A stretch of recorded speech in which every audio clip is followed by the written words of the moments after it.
Coucou à tous, j'espère que vous allez tous et toutes très bien. Bienvenue dans mon univers, moi c'est Lydie. Et si tu ne me connais pas, eh ben, je suis très contente que tu aies cliqué sur cette vidéo parce que ça t'intéresse. Donc aujourd'hui on se retrouve pour une vidéo Story Times.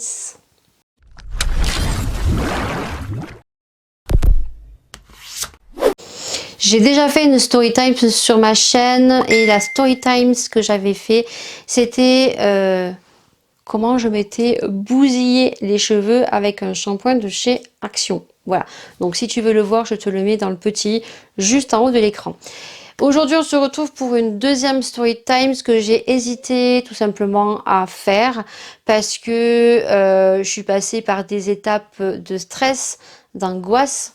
Et je voulais pas à ce moment-là en parler, et au fur et à mesure que les mois se sont écoulés, je me suis dit que fallait que j'en parle tout simplement parce que ça pouvait être une vidéo vigilante, prévoyante pour tous ceux peut-être qui vivent ou ont des effets du même genre que moi, et ça pourrait peut-être vous alerter à aller vous rendre tout simplement immédiatement voir votre ophtalmo. Donc aujourd'hui on va parler de mes yeux, puisque tu l'auras vu dans le titre, je vis avec un glaucome depuis 1 an et demi, 2 ans. Voilà, j'ai tout simplement découvert cette maladie que je ne connaissais pas du tout, parce que pour moi une tension c'était uniquement une tension artérielle. Pourtant j'ai le diplôme de auxiliaire de vie, on a parlé de l'œil, mais on n'a jamais abordé la tension oculaire. Voilà, donc j'ai été très étonnée de l'apprendre. Et comment je l'ai découvert? Tout simplement, très connement on va dire, il y a 2 ans, j'avais remarqué que à l'ordinateur je forçais un petit peu sur les yeux, et que quand je conduisais, effectivement les panneaux de loin, j'avais un espèce de voile. Et je me suis dit, Lydie, il y a un petit souci. Donc j'ai attendu un petit peu, je n'acceptais pas trop le fait d'avoir des lunettes, parce qu'il faut savoir que depuis petite je suis quelqu'un qui a une vue très bonne. D'ailleurs étant petite, quand quelqu'un perdait un objet, je le retrouvais assez facilement. Donc il y a eu un moment de déni d'aller chez l'ophtalmo tout simplement, et puis après ben, j'ai vu que ça commençait à m'handicaper un petit peu, donc je me suis dit prends rendez-vous chez l'ophtalmo, ce que j'ai fait. Et il faut savoir que quand vous prenez rendez-vous chez l'ophtalmo, il y a quand même un délai de 6 à 8 mois selon les départements. Donc moi sous 6 mois il m'a pris, je suis allée à ce rendez-vous très calmement, très sereinement. D'ailleurs c'est très bizarre venant de moi, parce que je suis quelqu'un quand même de très angoissé, hein, voire hypochondriaque. Donc j'étais très étonnée d'être aussi zen ce jour-là. Et d'ailleurs quand on est trop zen, ben, c'est comme ça qu'on ressort avec pas de très bonnes nouvelles. Donc je suis allée à ce rendez-vous, donc au rendez-vous ophtalmologique. Ouais, c'est mieux. Il vous fait un test de vision de loin. Déjà, les lettres, je les confondais. Et ensuite, il vous fait normalement un test oculaire de tension. Donc, c'est tout simplement un appareil qui vient se coller à à vos yeux. Alors, plusieurs ophtalmos ont des façons différentes de faire la tension oculaire. Vous verrez tout au long de cette vidéo. Et quand il m'a fait la tension oculaire, alors bien sûr c'est une première fois pour moi, donc on vous balance de l'air dans l'œil et ça permet donc de donner la tension oculaire. Et là, par rapport à mon âge de 38 ans, il trouvait que j'avais une tension oculaire qui était élevée.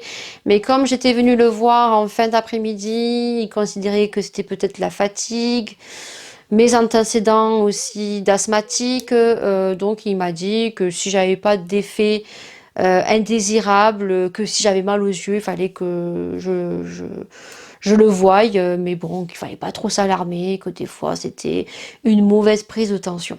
Voilà, donc les mois s'écoulent et je me rappellerai toujours, parce que à ce moment-là, il y avait Laura qui faisait des exercices oculaires. Et donc, j'ai eu, avant décembre, avant Noël, très très très mal aux yeux. Mais quand je vous dis mal aux yeux, c'est que on m'a envoyé des épines dans les yeux, j'avais les yeux qui pleuraient. Alors ça encore, avec mes yeux verrons, parce que j'ai beaucoup de questions au niveau de mes yeux, j'ai des yeux verrons, j'ai un œil vert, un œil marron, donc qui se voit dans certains make-up que on va plus percepter que d'autres fois, peut-être aussi. Et donc ça encore ça me dérangeait pas. Mais alors ce qui me dérangeait c'est que j'avais la migraine, toujours mal quand je me couchais, quand je fermais les yeux. C'est con hein. Quand je fermais les yeux, ça me faisait mal et je me dis non il y a quelque chose qui tourne pas rond et tout. Donc le jour où ma fille est allée à sa visite parce que c'était dans le même dans la même clinique, je me suis dit quand même pose la question à la secrétaire. Donc du coup j'ai le piercing qui s'en va. Du coup, je pose la question tout simplement à la secrétaire en indiquant mes effets indésirables et du coup, elle me dit écoutez, je vais appeler l'ophtalmo et il m'a gardé en urgence. J'ai dû passer entre deux patients et effectivement, ben, la tension était plus de 20, hein, comme il y avait 5 ou 6 mois quand j'étais allée le voir, mais j'avais 22 à un œil, alors je ne sais pas si c'est celui-ci ou celui-ci, et l'autre j'avais 21. Donc il m'a conseillé en urgence de faire un OTC, tout simplement, c'est un fond d'œil pour regarder la cornée parce que si vous avez une cornée épaisse, ça peut changer la tension. Et si vous avez une cornée trop fine, ça change la tension aussi. Et voir un petit peu les nerfs optiques. Donc il m'a pris 15 jours après le rendez-vous. J'ai fait mon OTC et c'est avéré que j'avais les nerfs optiques qui commençaient à être abîmés. Alors moi, je pensais que c'était les lumières parce que quand on filme avec les lumières sur YouTube, je pensais que c'était ça. C'était pas du tout ça, c'est que les nerfs optiques, comment ils étaient abîmés, ça faisait déjà 10 ans que les nerfs optiques s'étaient abîmés. Voilà. Donc, il m'a prescrit des gouttes parce que ma tension était beaucoup trop élevée. Il faut savoir que j'ai des antécédents asthmatiques et que pour avoir des gouttes antibloquantes pour garder une tension normale qui est de 15 à 17, il m'avait prescrit, donc les premières gouttes que j'ai eues, c'était Zalatane. Donc, je suis rentrée chez moi, j'ai mis les gouttes. Déjà, le fait d'avoir des lunettes, ben, il y a eu le fait de s'accepter parce que moi j'étais quelqu'un qui se maquillait tous les jours, tout le temps. Là je me maquille pas tous les jours, je me maquille un peu moins. Et j'étais peinée, on va dire, de porter des lunettes et je trouvais que ça m'handicapait parce que je suis une personne qui n'est pas fine et la seule chose qui me plaît chez moi, c'est con, mais c'est mon visage. Donc c'est quelque chose que j'embellis, c'est quelque chose que j'aime embellir. Je sais que je vais investir peut-être beaucoup dans le make-up, moins dans les vêtements parce que voilà, je suis pas fine et qu'il y a beaucoup de choses pour moi qui ne me va pas, qui donc je vais acheter pour m'embellir le visage. Voilà. Et le fait de porter des lunettes, ben, ça m'a beaucoup peiné et j'ai dû les accepter. Donc voilà, j'ai des lunettes maintenant et je peux vous dire que quand je les mets plus, c'est pas possible, je les cherche. Donc du coup, je suis ressortie avec ces gouttes et puis quelques mois 2 mois après, je crois, je l'ai rappelé parce que franchement, j'avais les yeux qui me faisaient de nouveau mal. Donc, il m'a dit de revenir. Donc, effectivement, là, il m'a prescrit d'autres gouttes. Alors, les gouttes Salatane, je les mettrai une fois le matin. Et c'est vrai qu'il y a beaucoup de gens qui ont remarqué dans certaines vidéos que j'avais les yeux très rouges. Voilà. Et c'était parce que je mettais les gouttes le matin et que ces gouttes me piquaient énormément. C'est simple, j'allais connement aller chercher ma fille. Et ben j'étais bloquée dans ma voiture avec les yeux qui me brûlaient, impossible d'ouvrir les yeux parce que j'avais les yeux qui pleuraient. C'était très handicapant. D'ailleurs, quand j'avais ces gouttes, je me maquillais pratiquement plus. Voilà. Et j'étais triste, mais vous savez pas comment j'étais triste. Et du coup, donc ensuite, il m'a prescrit donc les autres gouttes que j'ai ici. Donc c'est azote. Alors au début, il me passait les gouttes génériques. Vous savez comment sont les pharmaciens, généralement, ils vous donnent souvent les génériques. Si vous voulez avoir un médicament, vraiment le médicament, c'est un médicament non substituable.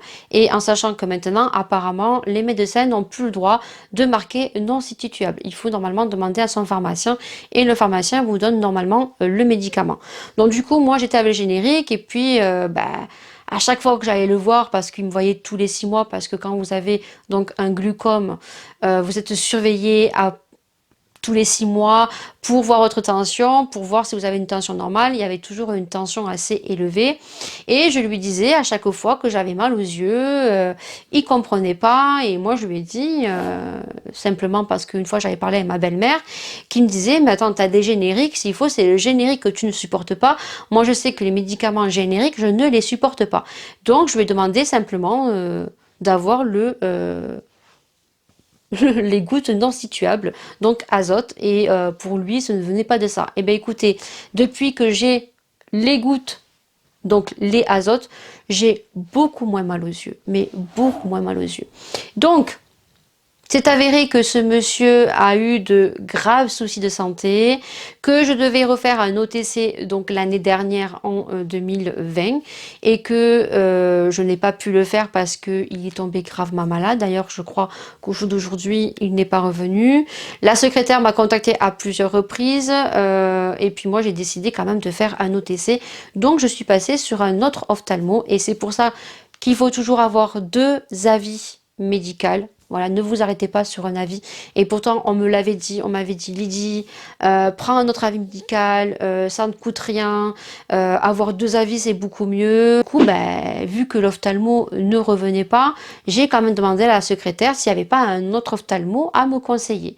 Et donc, elle m'a conseillé un autre ophtalmo qui d'ailleurs m'a pris très rapidement, que j'ai vu donc au mois de février, qui m'a refait un examen totalement différent au niveau de l'OTC parce que je suis passée sur un appareil où il fallait donc appuyer sur un bouton, voir tous les points lumineux. Donc là, il a fait tout mon nerf optique. C'est un examen qui a duré bien bon 30 minutes. Ensuite, il m'a regardé les yeux, il m'a fait lire de loin et par contre, lui, j'ai apprécié la prise de tension oculaire tout simplement parce que il m'a mis des gouttes déjà parce que ça assèche l'œil et ensuite, il m'a tout simplement collé un appareil à l'œil. Je n'ai pas eu d'air. Il a simplement collé un appareil comme une espèce de lentille de contact qu'il a collé et ça a pris ma tension oculaire. Et là, par miracle, hein, j'avais donc 14 à celui-ci et 17 à celui-ci. Donc il m'a dit que ben, les gouttes faisaient son travail, qu'il fallait que je continue, que lui, il voulait pas me revoir dans 6 mois, mais moi, je préfère continuer de le voir assez régulièrement. Et au jour d'aujourd'hui, ben, je vis beaucoup mieux, je vis beaucoup plus sereinement. Et je sais pas si vous aussi, peut-être certaines personnes qui regarderont cette vidéo, si ben, vous avez la tension oculaire, comment vous vivez avec un glaucome. C'est quand même une maladie qui est assez grave. On dit que c'est une maladie indolore, que c'est une maladie qu'on ne peut pas détecter parce qu'on n'a pas de symptômes, mais moi j'ai eu les symptômes. J'ai eu les yeux rouges, j'ai eu très mal aux yeux, je ne pouvais pas pleurer, c'est-à-dire que quand je regardais un film, les larmes qui coulent me brûlaient. Je dormais pour dormir, j'avais l'impression que j'avais fait la fête pendant 2 jours, que j'avais pas dormi, alors que je dormais normalement. Des pointes dans les yeux, la migraine, la barre. Moi, j'ai eu tous les symptômes vraiment qui pouvaient détecter qu'il y avait quelque chose qui se passait pas bien. Faut savoir que quand vous faites un glaucome, vous avez des flashs dans les yeux. Le glaucome à angle fermé ou angle ouvert, vous avez des flashs et normalement vous voyez plus rien, vous êtes au sol et vous vomissez. Il faut aller très très vite parce qu'à ce moment-là, vous pouvez avoir la cécité de vos yeux. Donc c'est quand même quelque chose qui est assez grave et qui m'a fait très très peur parce que vivre avec un glaucome, c'est pas anodin. Il faut savoir que c'est aussi héréditaire. J'ai ma grand-mère qui a eu un glaucome étant plus jeune, mais qui a été opérée de la cataracte et qui ne s'administre plus au jour d'aujourd'hui. Elle a 86 ans, ne sait plus administrer de gouttes et en ayant l'opération de la cataracte, donc ne se mettait plus de gouttes. Visite de courtoisie, on va dire, chez l'ophtalmo parce que pour moi, ben voilà, j'allais porter des petites lunettes devant l'ordinateur, certes que j'ai, hein, qui ont très peu de correction. Mais faites très attention, voilà, c'était juste une vidéo de prévention. Si vous commencez à avoir une simple petite vision un peu floue, si vous commencez à forcer sur les yeux, si vous commencez à être fatigué, déjà en premier lieu, on sait qu'au jour d'aujourd'hui, on passe énormément de temps sur les ordinateurs. Donc n'hésitez pas à privilégier des lunettes avec des lumières UV qui vont quand même faire barrière à vos yeux, qui vont les protéger. Et si jamais vous avez une petite vision un petit peu floue ou vous voyez que vous commencez à forcer sur les yeux, n'hésitez pas à aller voir votre ophtalmo pour une visite de courtoisie. En même temps, il vous fera donc la prise oculaire parce que c'est obligatoire. Un ophtalmo est obligé de vous faire une prise de tension oculaire et surtout, ben, vaut mieux 2 avis que de 1. Aujourd'hui, je vis donc avec un glucome qui se soigne très bien. Voilà, pour ceux qui peut-être apprendront, qui ont de la tension oculaire. Alors moi, je préfère dire tension oculaire que glucome. Donc, sachez que ben, on administre des gouttes. Alors, si vous n'êtes pas asthmatique, vous aurez vraiment plus large choix de gouttes anti-bloquantes. Par contre, moi qui suis asthmatique, ben, malheureusement, je n'ai très peu de gouttes que je peux administrer dans les yeux. Donc, moi, j'ai les azotes que je mets le matin et le soir. Voilà. Et que je dois laisser ingérer dans les yeux comme ça pendant 1 minute. Et ensuite, je dois le laisser pendant 1 heure ingérer. Donc, je ne peux pas me maquiller de suite. Donc voilà cette vidéo Story Times pour vous expliquer un petit peu que je vis avec un glucome. Donc j'espère en tout cas que cette vidéo aura pu vous servir. Voilà, je n'ai pas fait cette vidéo pour avoir la pitié des gens. C'est vraiment une vidéo de prévention. J'ai beaucoup hésité à faire cette vidéo. Parce que ben, j'avais pas aussi envie d'en parler. Mais très souvent dans les vidéos aussi, des fois j'oublie de me nettoyer les coins internes parce que c'est des gouttes qu'on voit ici blanc. Des fois j'ai eu des commentaires en m'indiquant tu t'es pas lavé les yeux, c'est dégueulasse, tu aurais pu te laver les yeux pour une youtubeuse soi-disant beauté. Oui, alors je suis pas une youtubeuse pro, je suis pas make-up artiste pro. Je suis comme toi, derrière ton écran, qui me regarde. Moi, je fais une vidéo parce que j'aime blablater, que j'aime partager. J'aime bien vous faire des vidéos. Et je suis comme tout le monde. Voilà. Et je vois pas pourquoi le jour où je vais oublier de m'enlever les médicaments que je mets dans mes yeux, qui me permet d'avoir la non-cécité de mes yeux, que je vais me cacher. Voilà. Donc très souvent dans mes vidéos, je mets des petits intitulés. Oh, sorry! J'ai oublié d'enlever les gouttes ici et je m'en rends compte quand je regarde les rushs des vidéos parce que souvent je me lave les yeux vite fait et c'est vrai que des fois j'insiste pas ici, que je fais plus le soir bien sûr. Mais voilà, c'est pour les gens qui mettront des commentaires parce que soi-disant j'ai de la merde dans les yeux, hein. Non, c'est juste que je me nettoie les yeux, mais juste qu'au lieu de juger trop rapidement, au lieu de mettre un commentaire à la con, réfléchis peut-être aux antécédents, peut-être que certaines personnes ont des maladies cachées qu'on peut avoir. Apprendre tous de toute façon de maladies, on grandit, on apprend et on devient plus fort. Donc cette vidéo c'était juste pour vous dire de faire très attention et de surtout pas angoisser, de toujours positiver et surtout ne pas vous arrêter à un avis et d'aller voir un autre médecin, aller en voir encore un autre si ça vous convient pas. Parce qu'on sait très bien qu'il y a des médecins qui font très bien leur travail, d'autres qui sont un peu plus farfelus et que vaut mieux plusieurs avis que un. En tout cas, j'espère que cette vidéo vous aura plu. Je sais pas du tout comment ça se passait, si je vais faire d'énormes montages parce que je pense que je me suis répétée, voilà. Mais je voulais vraiment faire cette vidéo pour partager ça avec vous. J'espère que ça aura pu vous servir. N'hésitez pas si vous avez des questions en commentaire parce que c'est avec grand plaisir que j'y répondrai par rapport à mon niveau. Toujours bienveillante, mais par rapport à mon niveau, je ne suis pas médecin. Je vous dirai moi mon expérience à moi. Voilà, et puis c'est avec plaisir que vous pouvez partager, vous pouvez tout simplement papoter entre vous, échanger, il n'y a aucun souci. Et moi, je vous attends en commentaire et je vous attends dans une prochaine vidéo. Beaucoup plus joyeuse, peut-être, ou pas, on ne sait pas. Mais en tout cas, je vous attends en commentaire. Donc, n'hésitez pas à commenter, ça fait super plaisir. N'hésitez pas à liker aussi et bien sûr à vous abonner si vous arrivez sur ma chaîne et que ce style de vidéo vous a plu. N'hésitez pas à vous abonner parce que c'est gratuit et ça fait méga plaisir, surtout pour nous petits youtubeurs parce qu'on galère énormément. YouTube nous met énormément de bâtons dans les roues, donc on aimerait nous aussi petits youtubeurs aussi pouvoir avoir notre place, vous mettre des vidéos plutôt sympathiques. Donc en tout cas, moi je vous dis merci pour tous les nouveaux, pour toutes les nouvelles. Merci pour vos likes, merci pour votre bienveillance, merci pour votre fidélité, pour beaucoup qui suivent toutes mes vidéos. Et puis je vous fais d'énormes bisous, prenez soin de vous, prenez soin des gens que vous aimez. Et je vous dis à une prochaine vidéo.